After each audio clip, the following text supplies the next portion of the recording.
안녕하십니까? 만나서 반갑습니다.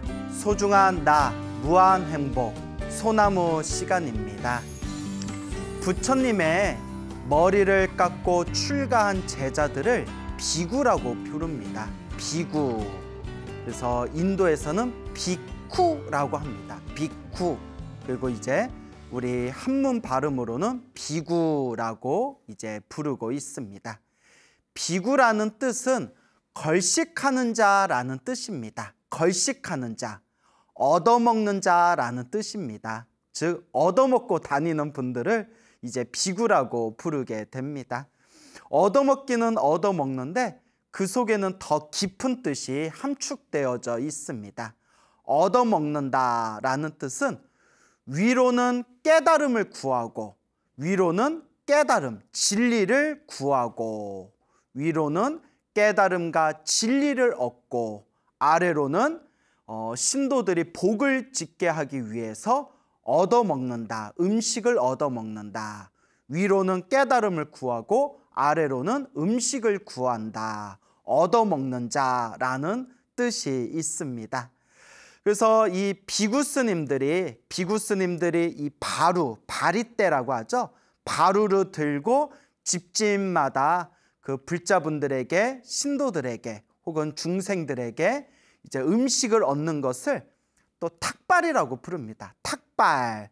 탁자가 바치다라는 뜻이 있습니다. 바치다. 이제 바치는 것을 탁이라고 하고요. 탁발할 때 발은 바리떼, 바루라는 뜻입니다. 바루, 바리떼. 그래서 탁발이라고 하면 바리떼를 받쳐들고 이제 집집마다 음식을 얻는다라는 뜻이 있습니다. 그리고 탁발의 다른 뜻이 또 이제 걸식이 되겠죠. 걸식. 걸자가 빌다라는 뜻입니다. 빌 걸자. 식은 먹을 식. 그래서 먹을 것을 빈다. 그래서 바루를 들고 다닌다 해서 탁발이라고 부르고, 또 이제 음식, 먹을 것을 빈다 해가지고 먹을 것을 구걸한다, 그래 구한다 해서 걸식이라고 부릅니다. 이와 같이 탁발하고 걸식하는 분들을 비구라고 부릅니다. 근데 앞에서 설명을 드렸지만 그냥 음식만을 구걸한다, 음식만을 얻으러 다닌다라는 뜻이 아니라 위로는 깨달음, 진리를 구하고, 위로는 깨달음, 진리를 얻고, 아래로는 사람들이 복을 짓게 하기 위해서 이제 음식을 받는다, 음식을 이제 신도들에게 공양받는다, 이제 이런 뜻으로 해석하면 될 것 같습니다. 자, 이와 같이 비구라는 뜻이 걸식하는 자, 탁발하는 자라는 이제 뜻이 있다, 그렇게 말씀을 드렸는데요. 부처님 당시에 어떤 사람이 머리를 깎고 출가해서 다른 종교, 불교 말고 다른 종교의 출가 사문이 됩니다.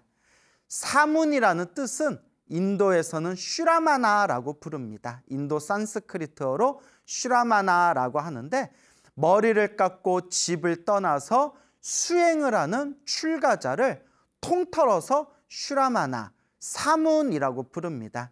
근데 이제 우리 동양 문화권에서는 사문이라고 하면 불교 수행자, 출가하신 스님을 사문이라고 표현하고 있지만, 원래 사문의 뜻은 인도에서는 이제 머리를 깎고 출가한 불교 외의 모든 출가한 종교인들을 통틀어서 사문이라고 불렀다고 합니다. 그 당시에 이제 인도에서도 수많은 종교가 있지 않았겠습니까? 그래서 머리 깎고 출가했을 때 꼭 불교의 스님으로만 출가하는 것이 아니라, 비구로 출가하는 것이 아니라 수많은 타종교와 수많은 이교도가 있었다고 합니다. 어쨌거나 다른 종교로 이제 머리를 깎고 출가한 사문이 있었는데, 이 사문이 이제 탁발을 다니다가 문득 이런 생각을 합니다. 저 불교에서는 탁발하는 사람, 머리를 깎고 출가해서 탁발을 하는 사람을 비구라고 부른다. 나도 지금 탁발하고 있으니까 나도 비구네? 이런 생각을 일으키게 됩니다. 불교에서는 이렇게 탁발하는 분, 걸식하는 분들을 비구라고 부르는데, 나도 비록 부처님 제자는 아니지만 집에서 나와서 이제 출가를 해가지고 이렇게 그릇 하나 들고 탁발을 다니니까 나도 비구 아니냐? 나도 비구다. 그래서 부처님께 찾아갑니다. 부처님께 찾아가서 부처님께 이렇게 말씀을 드립니다. 부처님의 제자들은 탁발을 다닙니다. 탁발을 다니면서 걸식을 합니다. 그래서 비구라고 부릅니다. 저도 탁발을 하고 걸식을 하니까 저도 비구입니다. 라고 부처님께 이야기를 합니다. 그때 부처님께서 그 이야기를 듣고 그 사문에게 이렇게 말씀하십니다. 아니다. 사문이여. 그것은 비구가 아니다. 잘못된 생각을 가지고 어리석은 짓을 하는 사람은 비구가 될 수가 없다. 진정한 비구는 수행하는 자, 정진하는 자, 수행하는 사람이 진정한 비구이다. 그래서 오온이 무상하고 괴롭고 영원한 것이 아니다. 고정된 실체가 없다. 영원한 것이 아니고 괴롭고 고정된 실체, 나라고 할 만한 것이 없다. 라는 것을 꿰뚫어 보아야, 통찰해야, 깨달아야 진정한 비구라고 할 수 있다라고 부처님께서 말씀하십니다. 자, 부처님께서 금방 이렇게 말씀하셨잖아요. 탁발한다고 해서 다 비구가 아니다. 잘못된 생각을 가지고 살아간다면 그것은 진정한 비구가 아니다. 그러면 진정한 비구는 뭐라고 했죠? 수행하는 자, 수행하는 사람. 그래서 오온이, 5가지의 덩어리, 오온이 무상하고 괴롭고 고정된 실체가 없다라는 것을 꿰뚫어 봐야, 통찰해야, 깨달아야 진정한 비구라고 할 수 있다라고 말씀을 하십니다. 자, 여기서 오온이라고 했죠.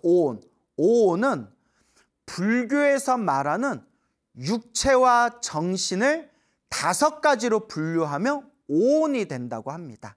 그래서 색, 수, 상, 행, 식 5가지 덩어리 해서 육체와 정신을 5가지로 분류하며 오온이 된다고 말을 합니다.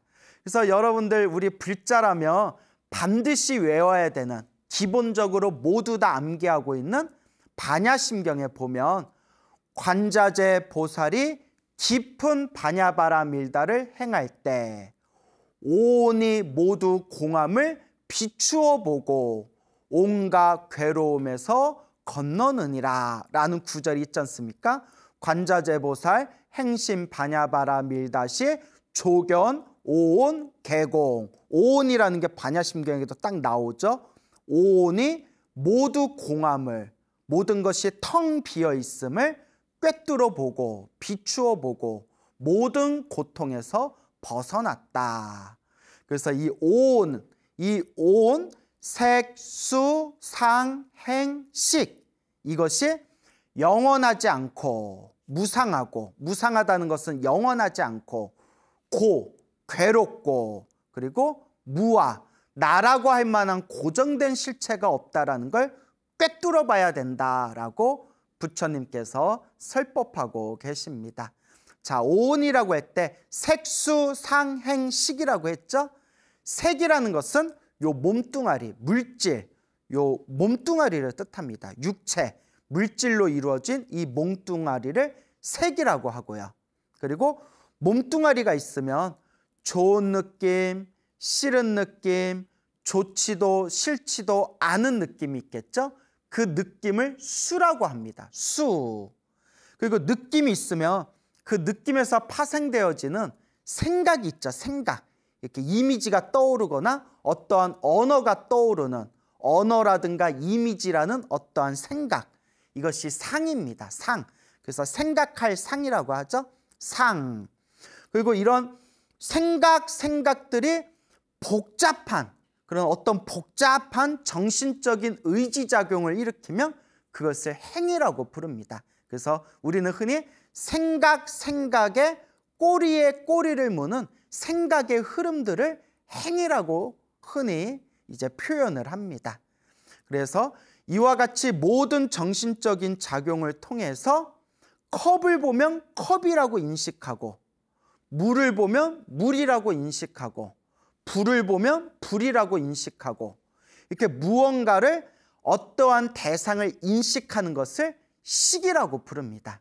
그래서 색, 수, 상, 행, 식, 육체와 정신작용을 5가지로 통틀어서 온, 색수, 상, 행, 식이라고 부릅니다.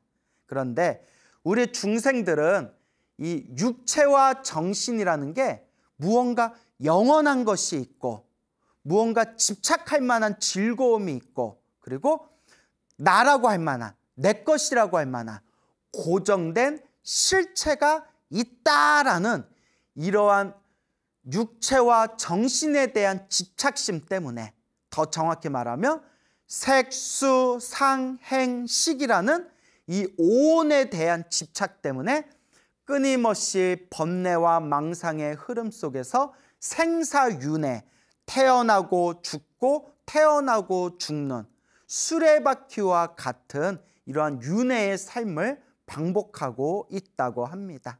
그래서 부처님께서 있는 그대로 보아라. 있는 그대로 육체와 정신을 있는 그대로 보아라. 색, 수, 상, 행, 식. 색, 이 몸뚱아리와, 수, 느낌과, 상, 생각과, 행, 생각에서 펼쳐지는 의지작용과, 식, 무언가를 인식하는 이 복잡한 정신작용인 식, 이 5가지를 있는 그대로 바라보고 비추어 보고 꿰뚫어 봤을 때 영원한 것은 없고, 즐겁다고 집착할 만한 그러한 무언가는 없고, 모든 것은 불만족, 괴로움이고, 그리고 내 거, 나라고 할 만한 고정된 실체가 없다. 그래서 이것을 무상, 고, 무아라고 부릅니다. 무상, 영원한 것이 없다. 고, 괴로움이고 불만족이다. 무아, 나라고 할 만한, 내 것이라고 할 만한 고정된 실체가 없다. 그래서 무상, 고, 무아를 있는 그대로 꿰뚫어 보면 중생이 가지고 있는 내 몸뚱아리, 내 마음, 내 정신이라고, 나와 내 것이고 영원한 것이고 무언가 즐거움으로서 집착할 만한 것이 있다라고 여기는 모든 번뇌와 망상이 산산이 부셔져서 그 사람은 윤회에서 벗어난 해탈, 열반, 깨달음을 얻게 된다라고 경전에서 부처님께서 수없이 설법하고 계십니다. 그래서 부처님께서 그 어느 다른 종교, 이교도의 출가 사문이 와가지고 부처님의 제자인 비구들은 탁발을 하지 않습니까? 탁발하는 사람, 걸식하는 사람을 비구라고 부르지 않습니까? 나도 탁발하면서 걸식하니까 나도 비구입니다 라고 했을 때 부처님께서 아니다. 탁발한다고 해서 비구가 아니다. 진정한 비구는 수행하는 자, 그리고 모든 것을 이 정신과 이 육체, 이 오온, 색수상행식을 무상이라고, 고라고, 무아라고, 영원한 것은 없고 괴롭고 고정된 실체가 없다라고 있는 그대로 꿰뚫어보고 통찰하고 깨달음을 얻은 자들, 이런 자들이 진정한 비구이다라고 부처님께서 비구의 진정한 뜻을 설법하셨던 겁니다. 자, 그리고 부처님께서 마지막으로 이와 같은 개송을 설하십니다. 탁발한다고 해서 비구가 아니다. 잘못된 생각과 어리석은 짓을 하면 비구가 될 수 없다. 선악을 초월하여 거룩한 행을 닦고 오온을 통찰하는 사람. 오온, 색수상행식, 오온을 통찰하는 사람. 그가 진정한 비구이다 라고 부처님께서 개송을 설하셨습니다. 그래서 껍데기로, 그냥 껍데기로 머리 깎고 그냥 이렇게 누더기 옷을 입고 그렇게 그릇 하나 바리떼를 들고 사람들한테 탁발 다닌다고 해서 그것은 비구가 아니다. 마음으로 깨달음을 얻지 못하고 마음으로 수행하지 못하고 그냥 그릇만 들고 얻어먹으러 다니는 사람들은 그냥 거지일 뿐이지, 그냥 거지일 뿐이지 수행자, 비구가 아니다. 탁발한다고 해서 비구가 되는 것이 아니라 수행을 하고 이 오온이 본래 영원한 것이 아니고 괴로움이고 고정된 실체가 없다라는 것을 통찰해야 진정한 비구이다라고 부처님께서 그렇게 간곡하게 법을 설하신 겁니다. 또 부처님 당시에 있었던 일입니다. 부처님 당시에 수많은 종교들이 있었지 않습니까? 그 부처님 당시에 인도에도 수많은 종교들이 있었는데 타종교, 이교도들은 이제 신도들에게 공양물을 얻으면 신도들이 이제 음식을 보시하고 공양을 올리면 신도들을 위해서 축원을 해줬다고 합니다. 이렇게 공양을 얻으면 신도들을 위해서 그대가 항상 행복하기를, 그대가 항상 편안하기를, 그대의 수명이 오래도록 장수하기를, 그대가 가는 길이 항상 좋은 길이기를, 뭐 이런 식으로 그렇게 축원을 해줬다고 합니다. 그런데 부처님께서 깨달음을 얻으시고 이제 제자들을 받아들이시고 그리고 수많은 비구 스님들, 비구와 비구니 스님들이 이제 활동을 하시고 그렇게 초반에 20년 동안 부처님께서 불법을 전하시고 비구들이 세상에 나타난 뒤에 처음 20년 동안은 20년이면 상당히 긴 시간이죠.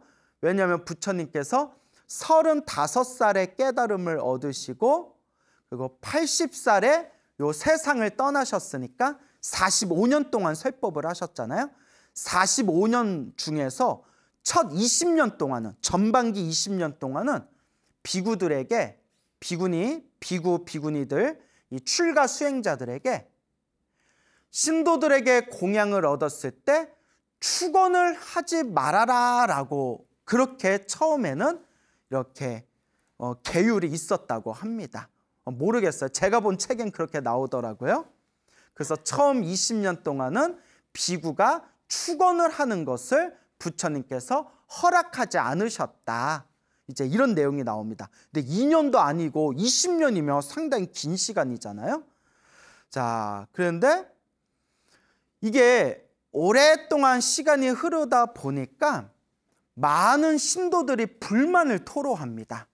아니, 다른 종교의 수행자들, 다른 이교도, 다른 종교인들은 우리가 이렇게 공양 올리면 그대가 편안하기를, 그대가 행복하기를, 그대가 오래 살기를, 그대가 가는 길이 항상 좋은 길이기를 이렇게 신도들의 마음을 울리는 좋은 축원을 해주는데 왜 부처님의 제자 비구들은 왜 우리가 아무리 공양을 올려도 왜 축원을 해주지 않느냐 이렇게 막 불만을 토로합니다.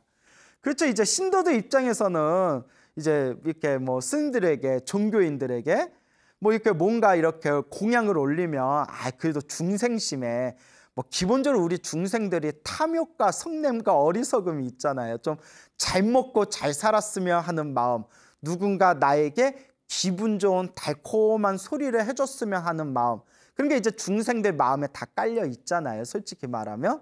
그러니까 이제 불만인 거예요. 아니, 우리가 스님들한테 이렇게 공양 올리면 비구 스님들이 좀 우리들을 다른 종교인들처럼 우리들을 위해서 좀 앞으로 이렇게 행복하고 좋은 일이 생길 것이다 라고 축원 좀 해주지. 왜 부처님 제자들은 축원을 안 해주지? 뭐 이렇게 이제 막 불만들이 막 터져 나왔대요. 그래서 이 이야기를, 이 신도들의 불만을 이 비구 스님들이 부처님께 가서 있는 그대로 사실을 고합니다. 부처님께서 다 들으신 뒤에 부처님이 굉장히 합리주의자셨던 것 같아요. 당신만의 어떤 고집이나 그런 어떤 당신만의 집착, 그런 고정관념에 빠져 계신 분이 아니라 이제 옳고 그름을 명확하게 판단하시고 또 그때그때 어떤 상황과 조건 따라서 조금씩 융통성을 발휘하시던 분이었다라는 걸 경전 공부를 하다 보면 우리 부처님은 엄청 유도리가 있고 융통성이 있으시고 굉장히 합리주의자이셨던 분인 것 같다. 이런 걸 공부하다 보면 많이 느낄 때가 있거든요. 그러니까 부처님께서 이제 비구 스님들에게 자, 그대들이여 탁발을 해서 걸식을 할 때 공양을 올린 이 사람들에게 축원을 하는 것을 이제부터는 허락하노라라고 부처님께서 이제 축원하는 것을 이제 허락을 하셨습니다. 그때부터 이제 부처님께서 허락을 하셨으니까 이제 집집마다 탁발을 하고 걸식을 할 때 사람들이 공양을 올리면 그 공양 올린 사람들이 편안하고 행복하기를, 그 사람들이 소원 성취하기를 그렇게 이제 스님들이, 비구와 비구니 스님들이 그렇게 탁발과 걸식을 하면서 그 공양을 올린 사람들에게 지극하고 정성스러운 마음으로 이제 축원을 해주기 시작합니다. 그렇게 이제 축원을 하기 시작하니까 신도들이 너무나 기분이 좋은 거예요. 그러니까 이게 중생들 마음은 어쩔 수 없어. 내가 정말 요 스님이 너무 좋아서 그냥 막 아무런 대가 없이 아무런 조건 없이 스님에게 공양을 올렸다 하더라도 그래도 웬만한 중생들은 스님이 그래서 나를 좀 알아봐주고 내 마음 좀 알아봐주고 그래도 내 이름 석자라도 아무개 홍길동 행복하여 지이다 뭐 이렇게 축원해주면 그래도 기분이 좀 좋은 거는 중생들 마음이잖아요. 우리 스님들은 뭐 그런 걸 별로 연연 안 하는데 또 바깥에서 실제로 이렇게 의식주의 어떤 그런 문제라든가 인생을 살아가면서 수많은 일들을 겪고 있는 분들은 그런 스님들의 뭔가 의지가 될 수 있는 앞으로 행복하게 살게 될 겁니다라는 축원에 대해서 굉장히 의미부여를 많이 하는 건 사실이거든요. 요 청정하신 비구 스님들이 공양을 받을 때마다 정성스럽게 그 시주들을 위해서 축원을 해주니까 공양물이 더 많이 들어오는 거예요. 신도들이 막 기뻐가지고 우리가 막 신심이 난다 표현하죠. 막 신심이 나가지고 한 번 줄 거 축원해 주니까 아유 스님 요것도 가져가세요. 요것도 올릴게요. 공양 요것도 올릴게요. 이렇게 이제 막 신도들이 기분을 좋아하는 거예요. 그러다 보니까 이 비구 스님들께 이 출가 수행자들, 이 불교 승단에 훨씬 더 많은 공양들이 들어오게 됩니다. 이걸 이제 주변에서 바라보던 이교도들이, 타종교의 이 교도들이 엄청난 질투와 시기심을 느끼게 됩니다.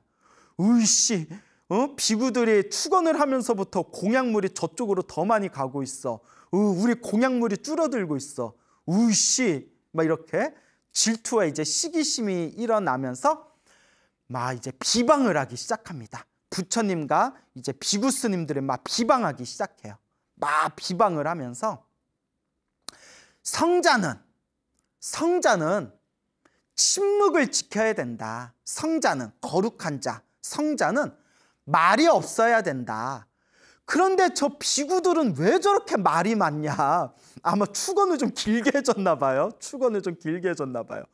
아니 부처님의 제자 비구들은 왜 저렇게 말이 많냐? 성자라면, 거룩한 자라면 침묵을 지켜야 된다. 비구들은 말이 너무 많아. 이런 식으로 이제 막 비방과 비판이 이제 들어오게 됩니다. 그러니까 부처님께서 이 다른 이교도들의 그런 비방의 소리를 다 들으시면서 우리 부처님은 칭찬을 들으셔도 마음에 흔들림이 없으시고 수많은 욕설과 비방과 비판을 들으셔도 마음에 흔들림이 없으시다라고 경전에 나옵니다. 항상 마음이 고요하시고 모든 것을 있는 그대로 꿰뚫어 보시는 분이 바로 우리 부처님이시죠. 부처님께서 수많은 이교도들의 그런 비방의 소리를 싹 들으시면서 이제 부처님께서 다음과 같이 제자들에게, 수많은 비구들과 수많은 불자들에게 다음과 같은 개송을 설하십니다. 어리석은 자가 침묵을 지킨다고 해서 성자가 아니다. 지혜로운 자는 선을 취하고 악을 버린다. 그가 진정한 성자이다. 라고 개송을 설하십니다. 어리석은 자가 말 안 하고 침묵을 지킨다고 해서 그것이 과연 성자이겠냐? 그것은 진정한 성자가 아니라는 것이죠. 진정한 성자는 지혜로움을 가지고 선을 갖추고 악을 버릴 수 있는 사람, 선을 닦고 악을 버리고 멀리하는 사람, 그것이 바로 진정 거룩한 사람, 바로 성자이다라고 부처님께서 설하신 겁니다. 그래서 저도 이제 우리 불교에서도 항상 사시불공 할 때마다 사찰에서 이렇게 수많은 시주들을 위해서 이제 매일 사시불공 할 때마다 수많은 스님들이 이 세계 평화, 남북 통일, 일체 모든 중생 행복하기를 발언하면서 그런 불자들의 이름 한 분 한 분, 시주들의 이름을 한 분 한 분 불러드리면서 이렇게 정성껏 우리가 축원을 올리지 않습니까? 근데 여러분 명심하셔야 되는 게, 스님들이 꼭 축원을 하지 않아도 내가 지은 보시의 공덕은 그대로 자기가 받습니다, 여러분. 그래서 간혹 너무 그런 축원이나 이름 석자에 집착하시는 분들 중에서 이렇게 신도들 숫자가 너무 많고 이렇게 종무소 직원이 신도들이 막 이렇게 많다 보니까 타이핑할 때 실수를 해가지고 이렇게 신도님 이름을 이렇게 빼먹을 때가 있거든요. 그러면 이제 신도님들 입장에서 그게 엄청나게 서운한 거야. 서운할 수 있죠. 오랜만에 절에 와가지고 기도 올렸는데 주지스님이 이렇게 축원하신데 내 이름만 쏙 빠져버리면 엄청 서러울 수가 있죠. 서러울 수가 있는데 서운한 거는 서운한 거고 너무 분노하거나 화를 내지 않으셔도 돼요. 왜냐하면 부처님은 다 아셔요. 그렇죠, 여러분? 부처님은 모든 걸 다 아셔요. 무슨 산타클로스 할아버지도 아니고 착한 앤지 나쁜 앤지 하여튼 다 아신대요. 예. 자, 그렇기 때문에 부처님은 모든 걸 다 꿰뚫어 보시기 때문에 내 이름 석자가 빠지고 축원을 했다 하더라도 내가 공양 올리고 내가 복을 짓고 선업을 짓고 공덕을 지은 것은 그대로 내가 받습니다. 그래서 우리 부처님께서 처음 20년 동안은 요 스님들이 공양을 올린 시주들에게 축원하는 것을 허락하지 않으셨지만 이제 신도들이 다들 너무 서운하다 막 이런 불만들이 나오니까 나중에 이제 부처님께서 스님들에게 공양을 받았으며 시주들을 위해서 축원하는 것을 허락하겠노라 라고 이제 말씀을 하셨다. 이제 이런 내용, 재미난 내용들이 또 공부를 하다 보면 이렇게 발견할 수가 있습니다. 그래서 우리가 이렇게 부처님의 가르침을 닦아 나아가면서 항상 복과 선업과 공덕을 닦아 나아가는 것, 그리고 이렇게 복과 선업과 공덕을 닦으면서 누가 알아주든 안 알아주든 누가 알아보든 못 알아보든 인과 업보의 가르침에 의해서 내가 지은 업은, 내가 지은 선업은 반드시 내가 받게 된다라는 것을 꼭 명심하시길 바랍니다. 부처님 당시에 어느 어부가 있었다고 합니다. 이 어부의 이름이 아리야라고 불렀답니다. 아리야라는 뜻은 성자라는 뜻이 있답니다. 거룩한이라는 의미를 담고 있는데 아리야, 이제 성자라는 뜻이 있다고 해요.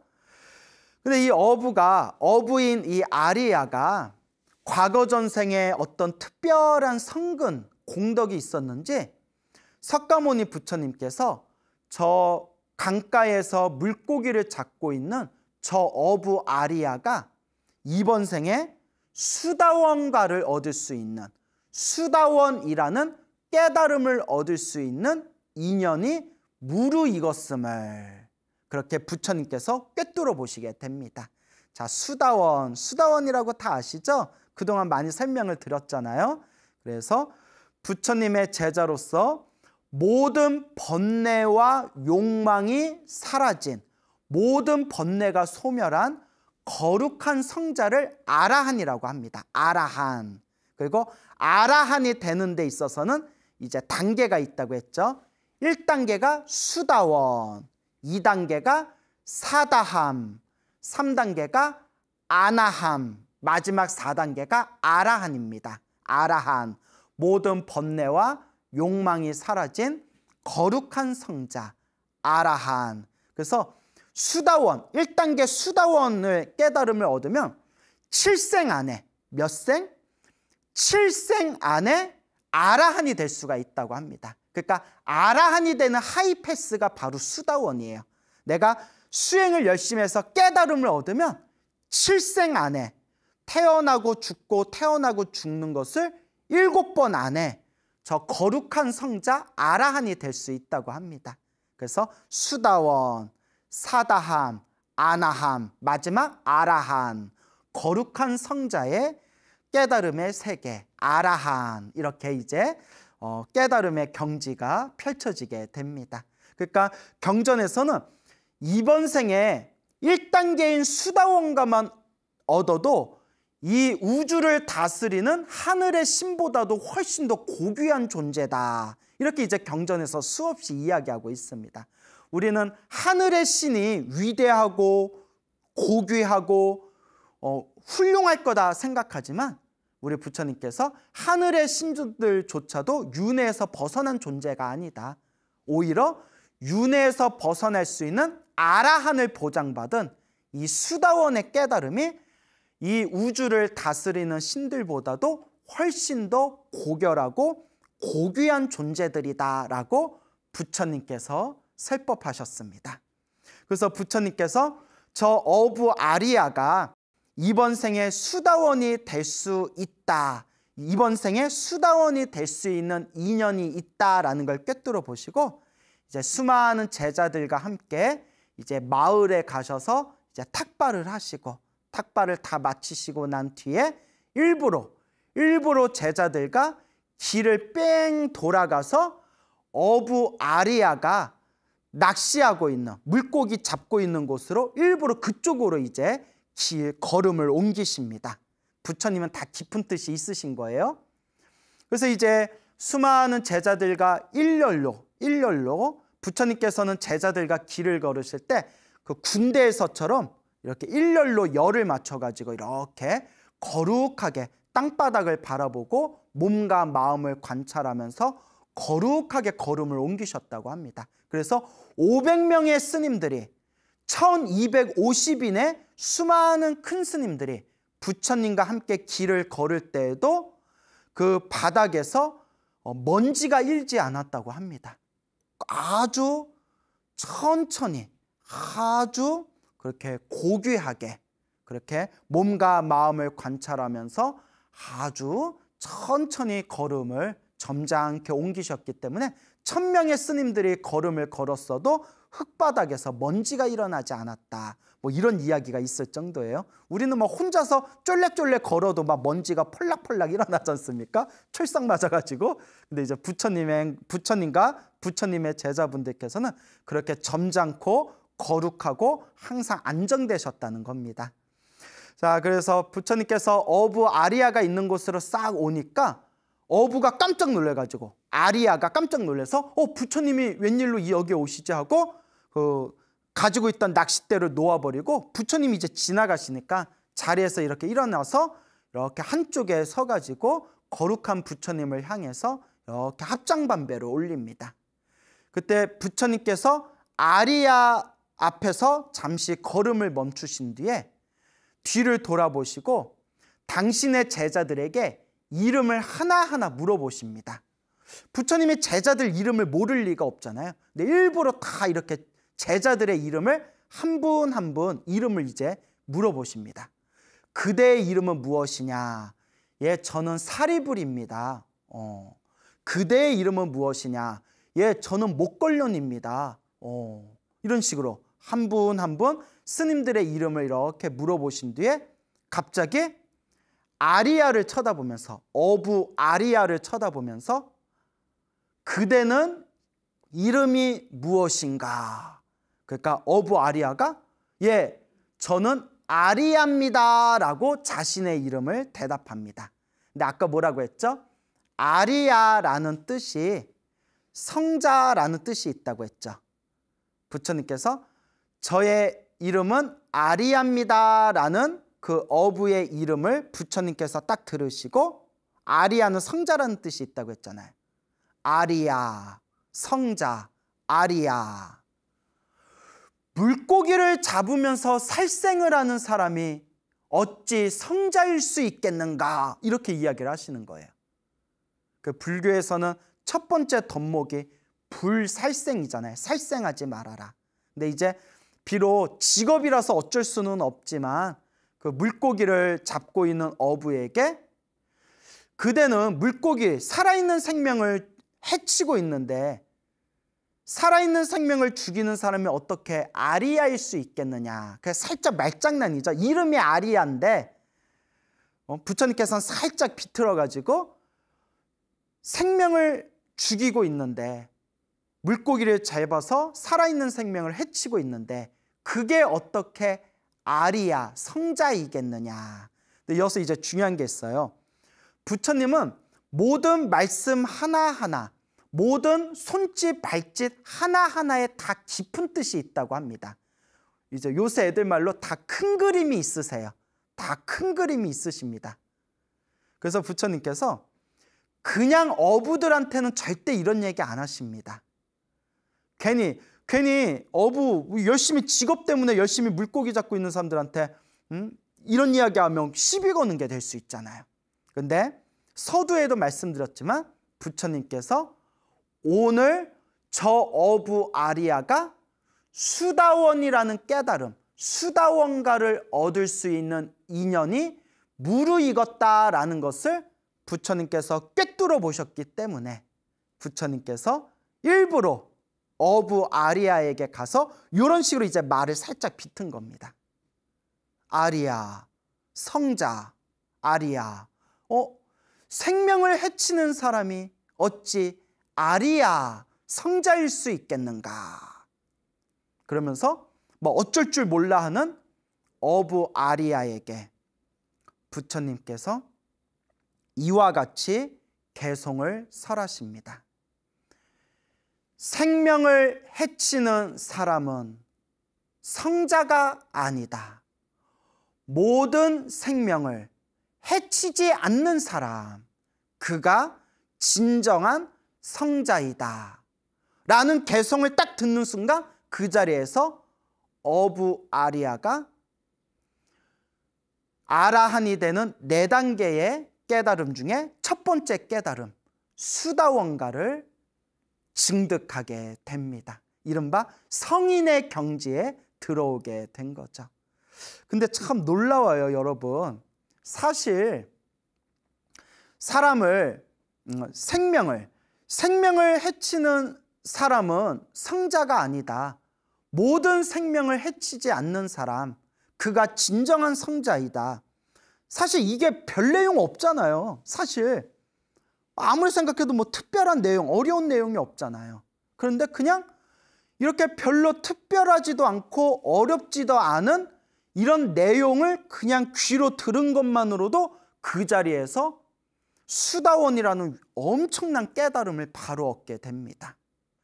이것이 바로 선근이라고 합니다. 착할 선, 뿌리 익은. 그러니까 이미 과거 전생에 어부 아리아는 과거 전생 혹 다른 부처님 시대 때 이미 선업과 공덕을 닦은 착할선 뿌리 익은 착한 뿌리가 있었다는 거예요. 이미 전생에 어느 정도 닦아놨기 때문에 이번 생에 석가모니 부처님을 만날 수가 있었고, 석가모니 부처님의 그런 별로 특별하지도 않고 심오하지도 않은 그런 아주 간단하고 아주 시시하기 짝이 없는 이런 심심한 법문, 짧은 법문을 그냥 들은 것만으로도 그 자리에서 수다원이 될 수가 있었다. 이게 바로 성근입니다. 착할선 뿌리 익은. 그래서 여러분, 우리가 불교 경전을 공부하다 보면 부처님께 법문을 듣고서 그 자리에서 바로 아라한이 되거나 깨달음을 얻거나, 그냥 7살짜리 어린애가 조금만 수행했는데도 막 아라한이 되었거나, 이런 엄청 기가 막힌 내용들이 엄청 많이 나오거든요. 근데 그와 같은 내용들의 한결같은 패턴이 뭐냐면, 저 사람은 과거 전생에 닦았던 사람이다. 과거 전생에 이와 같은 공덕을 닦았기 때문에 이번 생에 저와 같이 빨리 깨달음을 얻을 수 있었던 것이다. 그러니까 전생에 닦았던 것을 있는 그대로 이번 생에 자기가 다 받아먹는 거예요. 자, 여기서 우리 불자님들이 명심해야 되는 게, 우리가 지금 이번 생에 부처님의 가르침을 공부하고, 부처님의 경전을 공부하고, 부처님의 법문을 공부하고, 안으로 참선하고 명상하고 염불하고 수행해서 지금 이 순간 이번 생에 깨달음을 얻지 못했다 생각이 되더라도 이것은 결코 허투루 사라지는 것이 아니다. 내가 이번 생에 수행한, 공부한, 수행 정진한 모든 복과 선업과 공덕과 이 착한 뿌리가 그대로 남아서 이것이 미래 세상에 우리가 완전한 깨달음을 얻는데 소중한 씨앗이 되는 것이다 라는 것을 명심하시기 바랍니다. 그래서 오늘 진정한 비구란 무엇인가, 진정한 성자란 무엇인가, 진정한 수행자란 무엇인가에 대해서 그냥 짤막짤막한 이야기 그렇게 몇 가지를 전해드렸습니다. 그래서 항상 명심해야 되는 것은 결국 불교의 핵심은 이 마음을 닦는 것, 이 마음을 잘 닦는 것이 바로 불교의 핵심이다라는 것을 꼭 명심하시기 바랍니다. 여러분, 행복해지고 싶습니까? 행복한 삶을 창조하고 싶습니까? 복을 지으십시오. 선업을 지으십시오. 공덕을 쌓으십시오. 복과 선업과 공덕의 힘이 여러분들을 진정한 행복의 길로 이끌어 줄 것입니다. 여러분, 성불하십시오.